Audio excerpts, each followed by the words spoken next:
Bienvenue dans des Deep Dive. Alors, imaginez un peu la scène. On est le 31 décembre 2025 à Marrakech. L'ambiance doit être électrique. Ah oui, complètement. Le stade est une véritable cocotte-minute. C'est la Coupe d'Afrique des Nations, match à élimination directe. Et sur le terrain, du lourd. Exactement. La Côte d'Ivoire, les éléphants, qui sont tenants du titre, et en face une équipe du Gabon, mais transfigurée. Et ce match, c'est un pur scénario de film. Un scénario de film qui a vraiment failli tourner au drame pour les champions. C'est le moins qu'on puisse dire. Ce qui est fascinant ici, c'est qu'on a une opposition de style presque parfaite. D'un côté, la Côte d'Ivoire qui veut le ballon, qui veut construire, dominer, quoi. Le jeu classique des favoris. C'est ça. Et de l'autre, le Gabon qui leur dit en gros, prenez le ballon, pas de souci, nous on vous attend. C'est le jeu de la possession contre le piège du réalisme. Et la question qui se pose et qu'on va analyser, c'est de savoir comment les éléphants, qui étaient menés 2-0 au bord du gouffre, ont pu renverser ce match pour gagner 3-2. C'est une histoire de chiffres, de mental, de folie. C'est un cas d'école, vraiment. Alors entrons directement dans le vif du sujet. Le début de match est un véritable cauchemar pour les Ivoiriens. On sent tout de suite une atmosphère lourde. Tu sais, le genre de match où la moindre erreur... Se pécache. Voilà. Et les éléphants, favoris, vont la prendre de la plus dure des manières. Et ça ne traîne pas, hein. La douche froide, elle arrive très très vite. On joue depuis, à peine 11 minutes. 11 minutes. Sur une action qui semble presque anodine, il y a un petit flottement dans la défense ivoirienne. Et là, Gaylor Kanga surgit. 1-0 pour le Gabon. La stupeur dans le stade, j'imagine. Total. On se regarde, on n'y croit pas. Le champion est déjà mené. Et le pire, c'est que ce n'est que le début. C'est ça qui est terrible. 10 minutes plus tard, à la 21e minute, alors qu'ils essaient à peine de se remettre la tête à l'endroit, Boum. Denis Bouanga. il en remet une couche. 2-0, là c'est juste impensable. En 20 minutes, le champion d'Afrique est à terre, virtuellement éliminé. C'est là que le paradoxe de ce match commence à apparaître. Comment ça, hein? Si tu regardes juste le score, tu te dis que la Côte d'Ivoire est surclassée. Mais en fait, ils ont le ballon. Ah oui, c'est ça le truc fou. Sur l'ensemble du match, on parle d'une possession de 67%. C'est énorme. 67%. Mais alors comment c'est possible?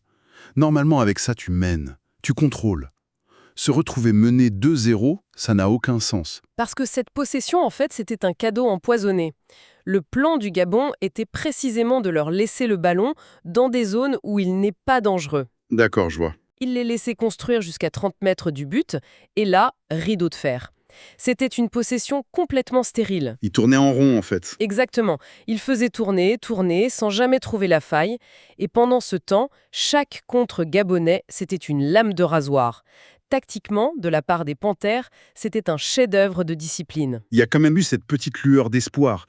Juste avant la pause, ce but qui a peut-être tout changé. Ah oui, celui de Crasso. 44e minute, Zaha qui trouve Jean-Philippe Crasso et but. 2-1. Rentrer au vestiaire à 2-1 ou à 2-0, psychologiquement, c'est... C'est le jour et la nuit. C'est plus qu'immense. C'est ce qui leur a permis de ne pas sombrer. Sans ce but, la deuxième mi-temps, ça aurait été une agonie. une lente marche vers la sortie. C'est ça. Là, ça devient une mission. Mais ça ne règle pas le problème de fond. Comment on perce ce mur jaune ? Et c'est là que les données deviennent fascinantes. Parce que sur le papier, les chiffres hurlent la domination ivoirienne. On parle de 566 passes réussies. Avec un taux de 91%. C'est un niveau mondial, ça. On a une équipe qui sait jouer au ballon, il n'y a pas de doute là-dessus. Sauf que le foot, ça ne se joue pas au nombre de passes, mais à ce qu'on en fait. Et c'est là qu'une autre statistique vient tout fracasser. Laquelle? Sur 21 tirs tentés par la Côte d'Ivoire, seuls 5 ont été cadrés. 5. Ah oui, c'est un ratio terriblement faible. Ça veut dire qu'ils ont beaucoup tenté, souvent de loin, dans de mauvaises positions, par pure frustration, quoi. Donc on a une équipe qui construit magnifiquement jusqu'aux abords de la surface. Et une fois arrivé là, Elle s'effondre. Manque de lucidité, de créativité pour le dernier geste. c'est exactement ça. Et en face, il faut aussi rendre hommage à la performance gabonaise. Il n'y avait pas que de l'imprécision ivoirienne. Il y avait un bloc défensif absolument héroïque. Ils ont tout repoussé. La défense et le gardien ont sorti 6 occasions de but franches. C'est colossal. À chaque fois qu'un tir était bien placé, qu'une passe semblait pouvoir passer, il y avait un pied, une tête, un gant. Ils ont joué avec le cœur. Et cette frustration ivoirienne, on la voit aussi dans un autre chiffre. 19 fautes commises. C'est beaucoup. C'est énorme et c'est le signe d'une équipe qui perd le contrôle de ses nerfs, qui se heurte à ce mur et qui compense par de l'agressivité. C'est le cercle vicieux classique, en fait. Tout à fait. La domination ne paie pas, donc la frustration monte, la frustration mène à des fautes, à de l'énervement, et donc à une perte de lucidité encore plus grande au moment de conclure. À ce moment du match, la seule chose qui pouvait les sauver, ce n'était plus la tactique. C'était le mental. Le mental, exactement. Et il y a cette phrase qui résume tout. En phase finale de Cannes, ce n'est pas toujours la meilleure équipe qui gagne, c'est celle qui refuse de mourir. Et là, la Côte d'Ivoire allait devoir le prouver. Absolument. Toute l'analyse technique qu'on vient de faire, elle est juste, mais elle ne peut pas prédire la folie des 20 dernières minutes d'un match de coupe. C'est là que le foot devient Irrationnel. complètement. On entre alors dans ce qu'on a appelé le miracle de Marrakech. Le chrono tourne, on est en deuxième mi-temps, la Côte d'Ivoire pousse, mais c'est désordonné, on sent l'épuisement. Et c'est là qu'intervient le coach, Emerse Faé. Le tournant du match, 78e minute. Il sent qu'il faut du sang neuf. Un coaching qui, avec le recul, est un coup de génie. Il fait entrer 2 joueurs, Bazoumana Touré et Evan Guessant. Ce ne sont pas forcément les plus grands noms, mais ils apportaient de la fraîcheur et surtout, Plus de présence dans la surface. exactement, plus de présence physique là où ça manquait cruellement. Mais même avec ces changements, le temps file, il file. On passe la 75e, puis la 90e minute. Le Gabon tient bon. Ils sont à 10 minutes d'un exploit historique. La tension dans le stade devait être irrespirable. Chaque seconde qui passe, c'est un pas de plus vers le paradis pour les panthères et vers l'enfer pour les éléphants. Et c'est dans ce chaos, quand la fatigue brouille les esprits, que les héros se révèlent. Et le premier héros, ce n'est pas un attaquant. Non, c'est l'arrière latéral Christopher Opéry. On est à la 84e minute, et il a encore la lucidité de lever la tête et d'envoyer un centre. Parfait, millimétré. Sur la tête d'un des nouveaux entrants. Evan Guessant, qui la met au fond. 2-2, le stade qui explose, j'imagine. C'est la définition même du coaching gagnant. L'impact des remplaçants est immédiat. C'est ça. Et là, le Gabon est KO debout. Ils ont tenu 94 minutes et en une action, tout s'écroule. On pourrait se dire que l'histoire s'arrête là. Ils ont sauvé l'essentiel. Ils vont peut-être aller en prolongation. Mais non, ils sentent que l'adversaire est sonné, qu'il faut y aller. On entre dans le temps additionnel. La 90e minute est passée. C'est là que les légendes s'écrivent. Et à la 90e minute, plus une, c'est l'extase.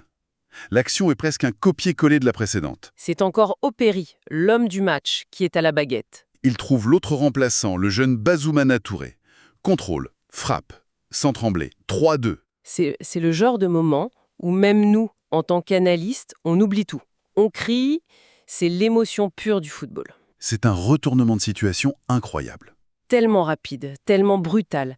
La Côte d'Ivoire est passée, comme le disent les notes, de l'enfer au paradis en 7 minutes, entre la 84e et la 91e. Le destin d'une nation qui bascule sur 2 éclairs de génie. C'est fou. Alors, au final, qu'est-ce qu'on retient de ce match de dingue? La première conclusion, c'est que cette équipe de Côte d'Ivoire, elle a quelque chose en plus. On appelle ça une âme. Tout à fait. Gagner comme ça, après avoir été mené 2-0, ce n'est pas juste une victoire. C'est un acte fondateur. Ça soude un groupe pour la suite. C'est un message aussi, un message envoyé à toute l'Afrique du football qui dit « Vous pouvez nous bousculer, vous pouvez nous dominer, mais même dos au mur, on ne lâchera jamais rien. » Pour les prochains adversaires, c'est un avertissement terrible. Ils savent maintenant que même à 2-0 à la 90e, rien n'est joué. La plus grande force de cette équipe, ce n'est peut-être pas sa technique. C'est sa résilience. C'est sa résilience, oui. Et il faut quand même tirer un grand coup de chapeau au Gabon. Ils sortent la tête haute. C'est un euphémisme. C'est ça, le football africain aujourd'hui. Exactement. Il n'y a plus de petites équipes. Chaque nation a du talent, des coachs compétents. Et sur un match, avec un bon plan de jeu, tout le monde peut battre tout le monde. Le Gabon l'a prouvé de manière éclatante. Une soirée mémorable, la magie de la CAN, dans toute sa splendeur. Mais pour finir, il y a une question qui me taraude. Ah! On dit que ce genre de victoire au mental, c'est une victoire de champion. Mais est-ce qu'on ne pourrait pas lire l'histoire un peu différemment? C'est-à-dire? Le fait d'avoir eu besoin d'un quasi-miracle pour s'en sortir, après avoir été bousculé à ce point, est-ce que ça ne révèle pas aussi une immense fragilité? Une équipe qui dépend d'un tel sursaut d'orgueil, est-elle vraiment favorite pour le titre? Ou est-ce que cette soirée a surtout exposé une vulnérabilité que ses prochains adversaires, maintenant, sauront peut-être exploiter?